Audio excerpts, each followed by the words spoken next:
और लोग भी कैसे कैसे, भाई छोड़िए, पत्नी छोड़िए, पिता छोड़िए, माता छोड़िए, शत्रु भी कैसा भाई। इस कहानी का तो विलेन भी कितना खूबसूरत है, कितना कमाल का विलेन है। उत्तम कुल पुलस्त मुनि नाती, पुलस्त का नाती है भगवान शंकर का अनन्य भक्त, दशग्रीव। 10 सिर नहीं है उसके, ये सम्मित है, ये जो रामलीला में लगा देते हैं। 10 दिमागों के बराबर का आईक्यू है। जिसके ऊपर 10 सिरों की कृपा चलती हो, 10 काम एक साथ करता हो, 10 तरह से सोचता हो, उसका नाम दशानन है। 10 सिर वाला है वो। 9 ग्रह उसके चरणों में लेटे हुए हैं। शनि के ऊपर तो पैर रखे बैठा है। फिर भी राम से हार गया। क्यों हार गया, कारण बताता हूं। राम इच्छाओं से मुक्त हैं और रावण इच्छाओं के पाश में बंधा हुआ है।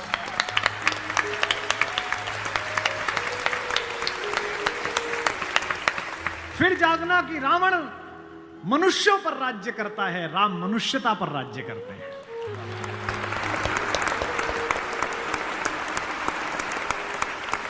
आपको पता है कि जब भगवान ने युद्ध शुरू किया तो पूजा की। राम ने कहा जामवंत से, जामवंत सबसे सीनियर हैं, वो भी ब्रह्मा जी के पोते हैं, रावण के दादाजी के दोस्त हैं, पुलस्थ मुनि के नाना के। कहा कि प्रभु महाराज जामवंत जी, मैं युद्ध करने जा रहा हूं, उससे पहले मैं पूजा करना चाहता हूं। जामवंत ने कहा करिए महाराज। तो बोले मेरे आराध्य तो शंकर हैं, शंकर राम की पूजा करते हैं और राम शंकर की पूजा करते हैं। इस कहानी से बड़ा समन्वय किसी का नहीं हो सकता। जामवंत ने कहा पूजा कर लीजिए महाराज। बोले मुझे एक ऐसा पंडित चाहिए जो शैव हो, शिव को मानने वाला, और मैं वैष्णव हूं तो वैष्णव भी हो। उन्होंने कहा कि इस जंगल में, इस युद्ध क्षेत्र में ऐसा कोई पंडित कहां मिलेगा भगवान। तो उन्होंने कहा पूजा कैसे होगी फिर। तो जामवंत ने कहा एक पंडित मेरे ध्यान में है, पर वो आपका पुरोहित बनेगा नहीं। बोले कौन। बोले पुलस्थ मुनि का नाथी महारथी रावण, वो शिव का भक्त है और वैष्णव भी है, उससे करा लीजिए। सोचिए जिसको हराने जा रहे हैं उससे पूजा। राम ने जामवंत से कहा कि महाराज पूछ के तो आइए, अगर महापंडित रावण आज्ञा दे दें इस यज्ञ के लिए तो मैं कर लूं। रावण को पता चला कि जामवंत बुलाने आए हैं। रावण ने अपने सैनिकों से कहा कि जैसे ही दादा जामवंत आए, कोई उनसे प्रश्न ना करे, उन्हें बस महल का मार्ग दिखा दे, हाथ जोड़ के सब चरण छुएं। जामवंत पहुंचे, रावण किले के द्वार पर चरण छूने आया। कहा कि पितामह मैं आपको प्रणाम करता हूं, मैं धन्य हुआ कि आप पधारे। जामवंत ने कहा कि मैं बहुत प्रसन्न हुआ तुम्हारी अतिथि सेवा देखकर। बिठाया, पूछा कैसे आए हैं। जामवंत ने कहा मैं एक इच्छा लेकर तुम्हारे पास आया हूं। एक मेरे साथ 2 जजमान हैं, वो एक यज्ञ करना चाहते हैं युद्ध शुरू करने के लिए। उन्हें एक ऐसे पंडित की आवश्यकता है जो शैव भी हो और वैष्णव भी। तुमसे अधिक गुणी व्यक्ति तो पृथ्वी पर नहीं है, क्या उनका पुरोहित बन सकोगे। क्या पूछा रावण ने, पहला क्या करैक्टर है, वाह। रावण ने कहा जहां तक मुझे सूचना है आपके दोनों यजमान अयोध्या के निर्वासित राजकुमार राम और लक्ष्मण तो नहीं है। जामवंत ने कहा हां दशशीष, वे ही दोनों हैं, क्या आप स्वीकार करेंगे। उसने हां ना नहीं करी। फिर बोला क्या उनके यज्ञ का उद्देश्य लंका विजय है। जामवंत ने कहा हां उनका यही उद्देश्य है, क्या आप स्वीकार करेंगे। उसने कहा मैं तो जिज्ञासा के लिए पूछ रहा था, अन्यथा द्वार पर आकर किसी पंडित से कोई यज्ञ के लिए कहे, अस्वीकार करना उसका धर्म ही नहीं है। मैं आपके साथ चलूंगा और उनका यज्ञ कराऊंगा।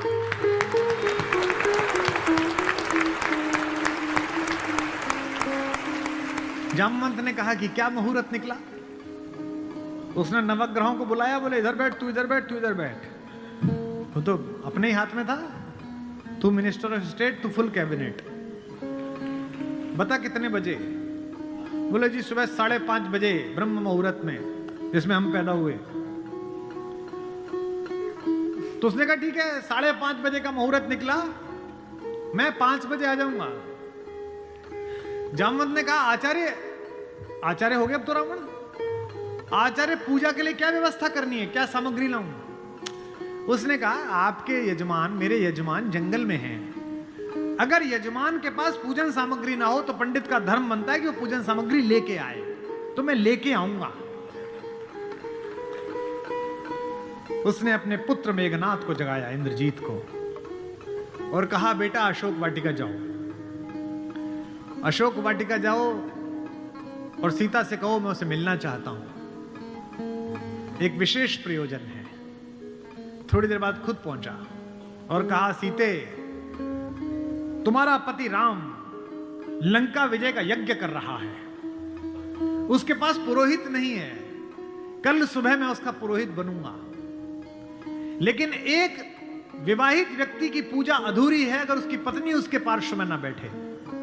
क्योंकि तुम उसकी पत्नी हो, तो सुबह ये इंद्रजीत रथ लेकर आएगा, तुम स्नान करके नया वस्त्र पहनकर इस रथ में बैठ जाना, क्योंकि मेरे यजमान की पूजा पूर्ण होनी चाहिए, मैं अपूर्ण पूजा का पुरोहित नहीं हूं।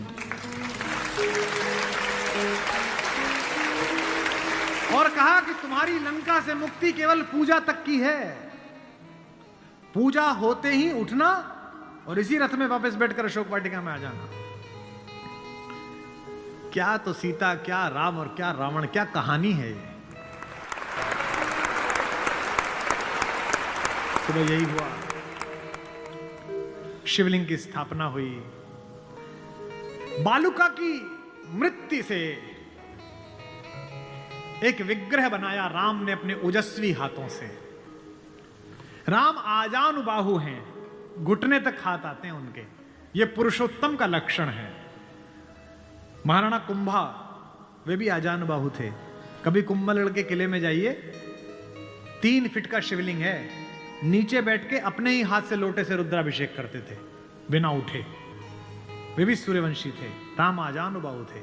उन्होंने अपने बड़े बड़े हाथों से शिवलिंग तैयार करा, धोती पहने हुए, तिलक लगाए हुए तेजस्वी रावण पहुंचा।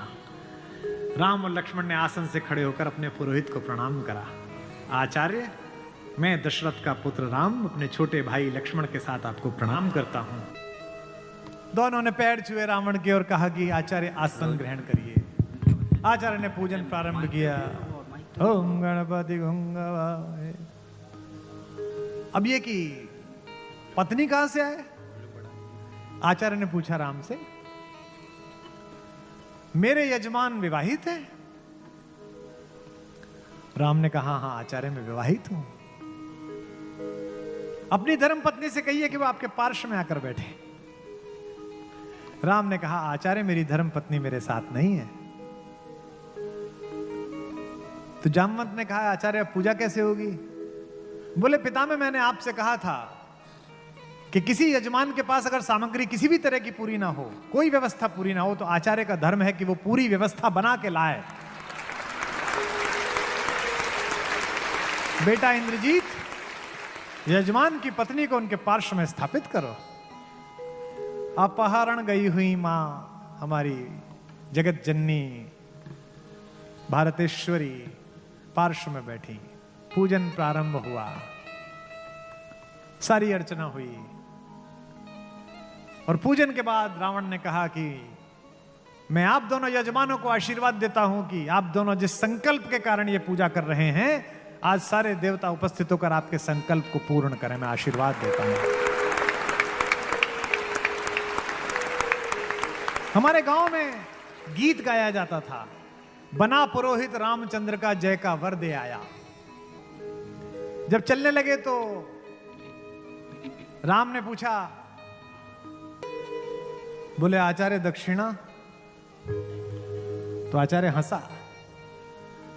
बोला त्रैलोक्य की संपदा आपके आचार्य के पास है, कुबेर का रथ आपके आचार्य के पास है, ऐसे में मेरा वनवासी मुझे क्या दक्षिणा देगा मेरा यजमान? तो राम ने कहा कि मैं रघुवंशी हूं, दक्षिणा के बिना पूजा कराना मेरे लिए निष्फल हो जाएगा, आप दक्षिणा तो मांगिए। तो रावण ने कहा कि मैं आपसे समय पर दक्षिणा मांग लूंगा। राम ने कहा उस समय में देने योग्य बचा या ना बचा? आचार्य बता तो दीजिए कि दक्षिणा क्या है। आचार्य ने जो दक्षिणा मांगी उस पर रावण को भी राम की तरफ से प्रेम भेजा जा सकता है। आचार्य ने कहा मेरी दक्षिणा यही है कि आचार्य का जब अंतिम समय आए तब दोनों यजमान मेरे सामने उपस्थित रहें। एक अंतर समझ लेना राम और रावण में। आप ढूंढना आपके अंदर रावण है कि राम है।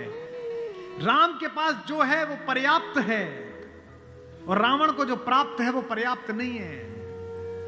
रावण के पास पंचकन्याओं में पूजित हमारे मेरठ की पंचकन्याओं में सबसे सुंदर स्त्री मंदोदरी जैसी सती मां उनकी पत्नी है, लेकिन उसके बाद भी जंगल में घूमते हुए एक तपस्वी की वलकल पहने हुए युवती को अपनी रानी बनाना चाहता है।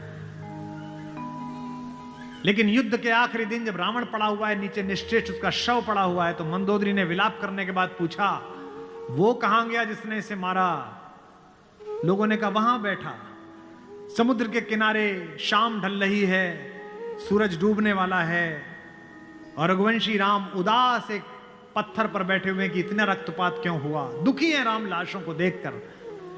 मंदोदरी गई, कमांडो खड़े हुए हैं उनको रोकने के लिए, लेकिन देखा कि माता मंदोदरी आ रही तो पुलिस वाले हट गए, वानर हट गए, पीछे से पहुंची।